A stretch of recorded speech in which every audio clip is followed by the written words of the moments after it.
सुनीता, आपकी शादी कब हुई? सर 2016 में। आप एक दो बड़े गिफ्ट का नाम बताएंगे जो आपके फैमिली ने लड़के पक्ष को दिया? सर मेरी फैमिली ने कोई गिफ्ट नहीं दिया, 1 रुपये की शादी थी। जी सर। आप कैसे समझते हैं जो ये गिफ्ट प्रथा है, ये दहेज प्रथा ही है कि क्या है ये? अगर शादी में अगर गिफ्ट दिया जा रहा है तो मैं जहाँ तक समझती हूँ दहेज ही माना जाएगा। अच्छा, मुझे बताइए रामसर कन्वेंशन कब आई थी और इसका क्या महत्व है? सर कब आई थी ये मैं रिकॉल नहीं कर पा रही हूँ, लेकिन वेटलैंड्स के संरक्षण के लिए रामसर कन्वेंशन ईरान के रामसर शहर में हस्ताक्षरित किया गया। तो हम वेटलैंड क्योंकि इकोसिस्टम का ऐसा पार्ट है जो सबसे ज़्यादा डाइवर्सिटी वाला पार्ट होता है, और इसलिए उसका संरक्षण ज़रूरी है, इसलिए रामसर कन्वेंशन लाया। आप अभी जब बात कर रहे थे कि जयपुर को वर्ल्ड हेरिटेज साइट में सम्मिलित किया गया है, तो उसमें ये कहा गया था कि इसमें इंडो इस्लामिक जो आर्किटेक्चर है वो तो देखने को मिलती ही है, लेकिन इसमें वेस्टर्न कल्चर का बहुत ज़्यादा इन्फ्लुएंस है। तो आप मुझे कुछ एक दो ऐसे मोनूमेंट या फिर कोई ऐसे आर्किटेक्चर बता पाएंगे जिसमें वेस्टर्न कल्चर का समावेश देखने को मिले जयपुर के? Sorry sir. अच्छा, मुझे ये बताइए कि भारत के लिए आज के समय में क्या क्या साइबर सिक्योरिटी थ्रेट्स हैं? सर सबसे बड़ा तो डाटा सिक्योरिटी का है, उसके लिए हम काफ़ी प्रयास कर रहे हैं। जैसे कंपनीज जो MNCs यहाँ काम कर रही हैं वो डाटा को मिसयूज कर सकती हैं कई बार, इसलिए हम डाटा लोकलाइजेशन का भी प्रयास कर रहे हैं। दूसरा हमारे अच्छा, मुझे ये बताइए कि 2 टर्म यूज़ होती हैं जब हम साइबर सिक्योरिटी की बात करते हैं, एक होती है मैलवेयर, एक होती है फिशिंग। दोनों में क्या अंतर है, दोनों क्या होती हैं? Sorry sir. अच्छा, मुझे बताइए कि हाल ही में भारत सरकार का एक प्रोजेक्ट है मिशन गगनयान, आप जानते हैं इसके बारे में, क्या है ये?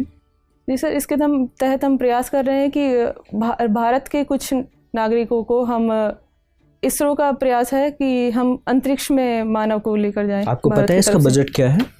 Sorry sir. इसका बजट है 10,000 करोड़ रुपए। आपको लगता है कि भारत एक विकासशील देश होने के बावजूद इतने बजट का कोई मिशन स्पेस में भेजना चाहिए? इतना पैसा हम शिक्षा में लगा सकते हैं, हेल्थ सेक्टर में लगा सकते हैं। आप कैसे देखते हैं इस चीज़ को?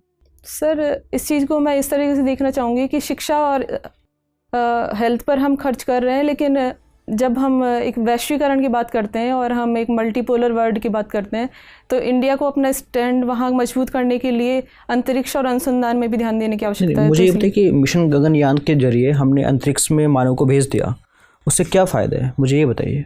अंतरिक्ष में सर नई नई चीज़ों की खोज हो सकती है, कई संसाधन हमें मिल सकते हैं, और हम काफ़ी अच्छे से समझ सकते हैं कि कैसे हम अपने एनवायरनमेंट को प्रोटेक्ट करें या फिर हम कैसे अपने संसाधनों को प्रयोग करें, ये चीज़ें। अच्छा ठीक है, अभी भारत में टाइगर सेंसस रिलीज हुई है रिसेंटली, तो कितने टाइगर्स हैं? Sorry sir. अच्छा, recently Indian state forest survey report हुई है, तो अभी कुल क्षेत्रफल कितना है जो फॉरेस्ट कवर के अंदर आता है? सर 24% आता है। और कौन से राज्य में सबसे ज़्यादा क्षेत्रफल है फॉरेस्ट कवर? Sorry sir. अच्छा, राजस्थान में है फॉरेस्ट कवर और कि बिल्कुल भी नहीं है? सर है, लेकिन बहुत कम, लगभग 3-4% के आसपास।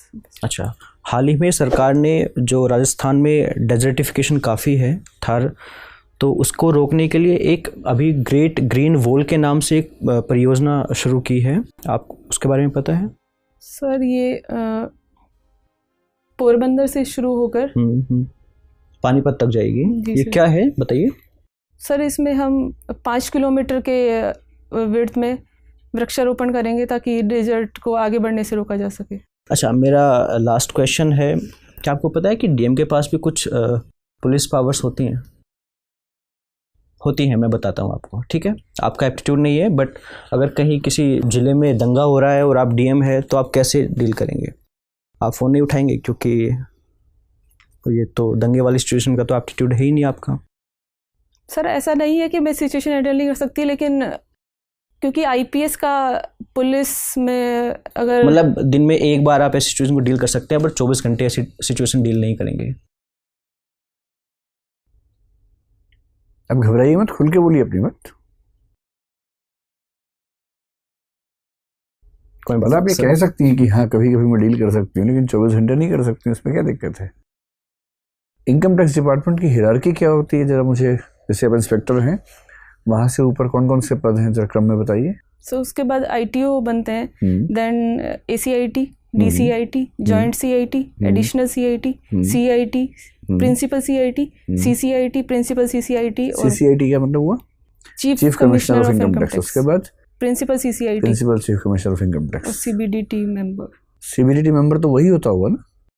प्रिंसिपल चीफ कमिश्नर का जो रैंक है और CBDT चेयरपर्सन का जो रैंक है वो सेम रैंक है या अलग अलग रैंक है? नहीं सर, चेयरपर्सन का रैंक उससे अबव, उससे अलग है। और मेंबर CBDT जो है वो प्रिंसिपल चीफ कमिश्नर की रैंक से होता है।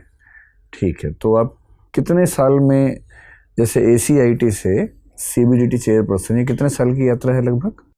सर हर प्रमोशन में लगभग 4 साल का ड्यूरेशन रहता है। ठीक ठीक ठीक। तो इसका मतलब ये हुआ कि अगर कोई 25 साल के आसपास में IAS बन जाए तो चांस बनता है कि वहाँ तक पहुँच जी जाएगा। सर। ठीक है, चलिए मेरा आखिरी सवाल आपसे ये है कि आजकल नेशनलिज्म की 2 परिभाषाएं चल रही हैं। एक परिभाषा चल रही है जिसके तहत कहा जा रहा है कि CAA का विरोध करने वाले देशद्रोही हैं। राष्ट्रभक्ति का सही मतलब क्या है? अगर मैं नेशनलिस्ट होना चाहूँ तो मुझे किस रास्ते पर चलना चाहिए इनमें से, या कोई बीच का रास्ता बताइए।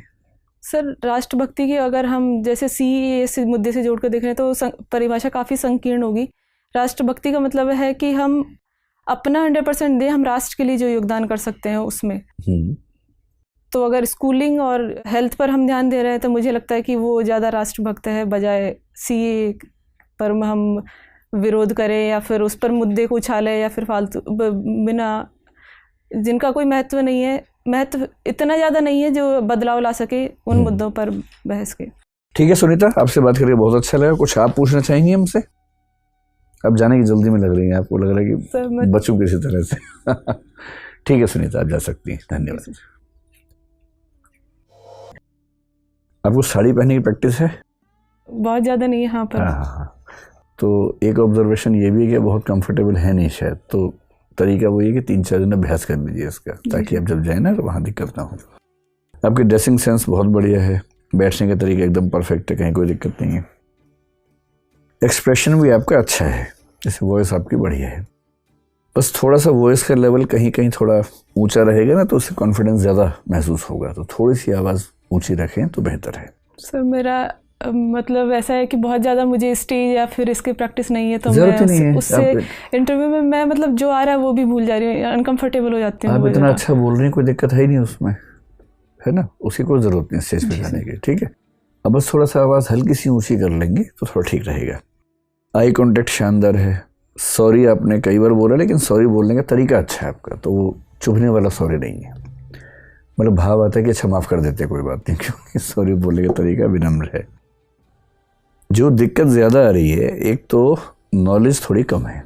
मुझे लग रहा है कि अगर 10-12 दिन ठीक से करंट अफेयर्स पढ़ लें, जैसे 2-3 महीने के अखबार ठीक से पढ़ें, या डेली करंट अफेयर्स तो वेबसाइट पे होते ही हैं, दृष्टि पे भी और भी वेबसाइट्स पे हैं, तो उनको ठीक से फॉलो कीजिए। कई ऐसी चीज़ें मिस हुई जो इस स्टेज में मिस नहीं होनी चाहिए थी, है ना? इनकम टैक्स डिपार्टमेंट को लेकर नॉलेज आपकी ठीक लगी मुझे, तो बाकी मेंबर्स बताएंगे सब। मुझे सबसे ज़्यादा चिंता लग रही है वो ये है कि जब आपको सिचुएशनल क्वेश्चंस मिल रहे हैं, वो जैकपॉट होते हैं।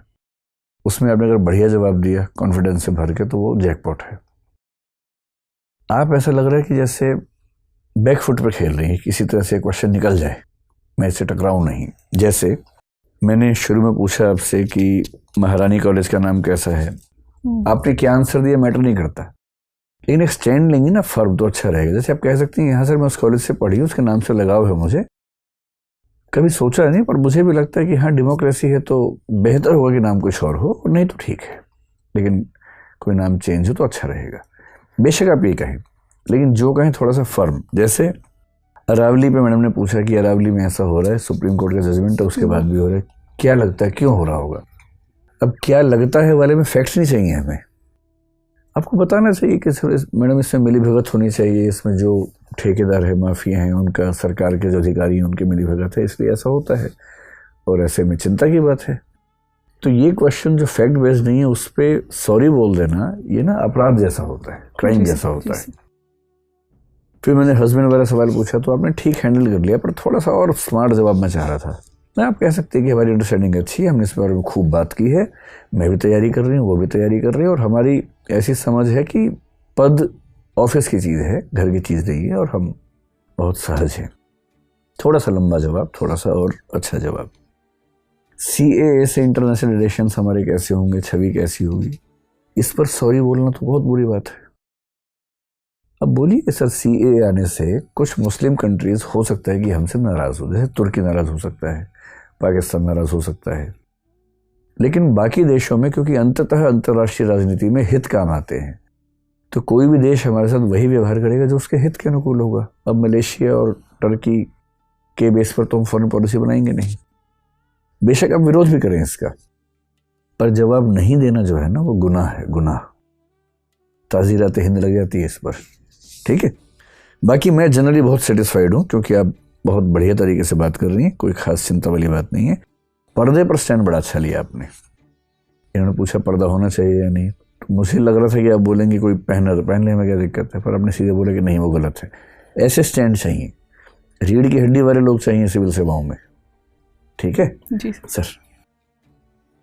ठीक है, चूँकि ये सारे सर्टिफिकेट आपने वहाँ भी दिए हैं जी सर, तो उसी पे थोड़ा सा काम कर लीजिए। मैंने वहीं से निकाला है, गार्गी और याज्ञवल्क वाले में जो तथ्य के अभाव हैं वो इकट्ठा कर लीजिएगा।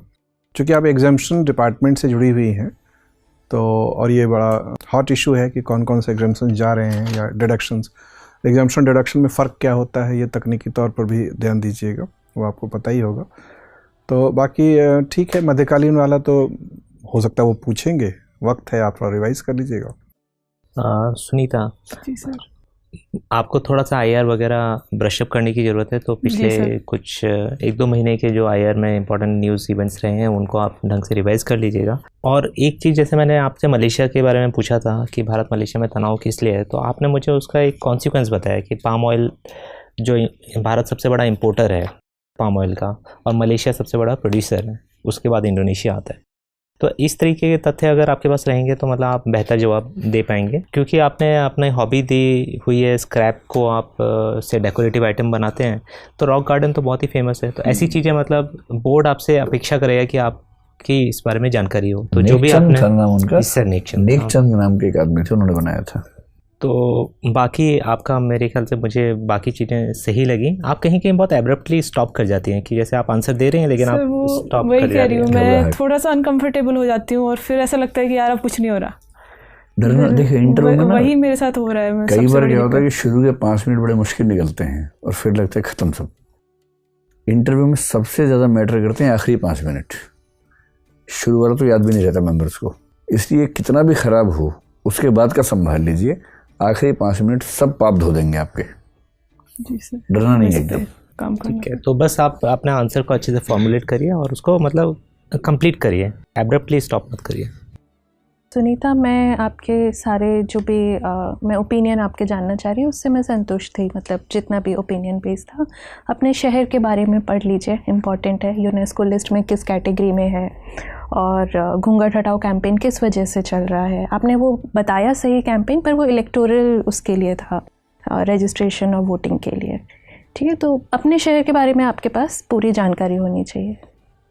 तो बाकी अच्छा है, बस वही जैसा सर कह रहे हैं, घबराइए मत, ठीक है। मेरा आधा इशू तो वही हो जा रहा है, मैं आ रहा है वो भी भूल जाती हूँ, सिर्फ इस वजह से कि मैं खुद को ऐसा लगता है कि मैं शायद अच्छा नहीं कर रही अंदर से। ऐसा बिल्कुल कॉन्फिडेंस, हम जितने लोगों का इंटरव्यू कर रहे हैं आप उन्हें वन ऑफ द बेस्ट हैं, आपको मतलब गलत अपने बारे में असेसमेंट हो गया है, पता ही। सुनीता, आपका स्टैंड बहुत बढ़िया था जो डोरी वाला था, क्योंकि उस पर नेक्स्ट क्वेश्चंस कुछ भी आ सकता था कि आपने क्यों सपोर्ट नहीं किया डोरी, वो बहुत बढ़िया था। बस कुछ करंट अफेयर्स आपको पढ़ना पड़ेगा। ये आप समझिए कि बोर्ड मेंबर्स के लिए जो करंट अफेयर्स है वो दृष्टि IAS के नोट्स नहीं है, वो डेली के न्यूज़पेपर हैं जो उनके घर आते हैं, समझ रहे हैं ना। तो जो डेली का न्यूज़पेपर है आप 1 महीने लगातार पढ़िए, जो उसका करंट अफेयर्स है उसमें आप तैयार रहिए काउंटर क्वेश्चंस के लिए भी। मेरे सारे क्वेश्चंस वही थे जो आजकल न्यूज़ में है, आप उन पे तैयार रखिए, आप पीछे मत जाइए, लेकिन 1-2 महीने का न्यूज़पेपर ज़रूर देखिएगा पूरा। ठीक है सुनीता, ऑल द बेस्ट, डरना नहीं है बस। सर मैं इस पे थोड़ा वर्क करना चाहती हूँ, अगर मैं कैसे करूँ, अगर मुझे 10 सवाल भी गलत आए ना, 10 में सॉरी बोलना पड़े, तब भी ध्यान रखना कि आखिरी 5 मिनट काम आने वाले हैं बस। जी सर, घबराना एकदम नहीं है, और किसी सिचुएशनल क्वेश्चन का जवाब न देंगे कभी नहीं करना है भाई। फैक्चुअल में आप सॉरी बोल सकती हैं, लेकिन सिचुएशन में सॉरी कैसे बोल सकती हैं। जवाब दीजिए, फर्म जवाब दीजिए। आपका सबसे अच्छा जवाब वही था पर्दे वाला कि नहीं सर वो गलत है। लगता है ना कि दमदार व्यक्ति से बात चल रही है। ठीक है, ऑल द बेस्ट, IAS बनो इसी बार। Thank you sir.